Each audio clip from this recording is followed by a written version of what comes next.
hazvina kutombomira mushe. Muri yeZimbabwe ndasangana nenyaya panapa nhasi iri kutenderera mumastreets eTwitter iri kunzi there is going to be a break-in at Whitney Chivayo's house by Mnangagwa's security agents looking for information which implicates Mnangagwa in corruption activities. Mnangagwa wants to destroy any evidence of corruption which links him to Chivayo.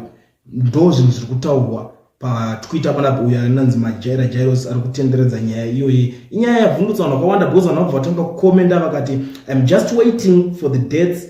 Vamwe vari kuti and it's really going to happen, watch the space. Vamwe vakati you think if he does have any evidence he will keep it by his house. Vamwe vari kuti but what makes him think if there is any will be kept in his house.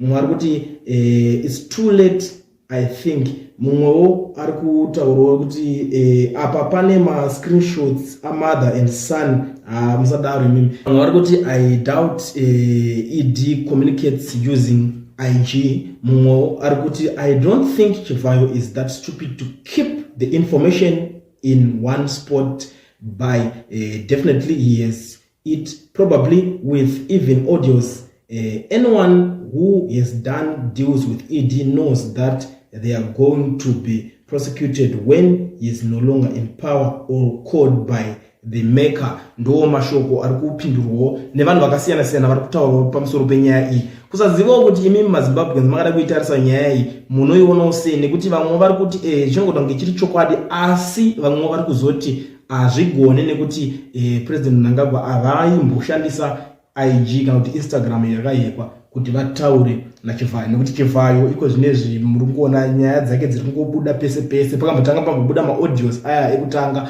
iko zvinezvi paakubuda mascreenshots machats aitaura nevakadzi vevanhu, vakadzi vemaprofeso. Zvinhu zvese zviri kungofumuka fumuka iko zvinezvi. Saka ndo zvimwe zvezvinhu street zviri kutenderera iko zvinezvi maTwitter. Ameno muri Zimbabwe munoonawo sei nyaya iyi? Inini ndangoona nayo panapo kuti ndingokuudzawo zvimwe zvezvinhu zviri kutaurika mumastreets esocial media.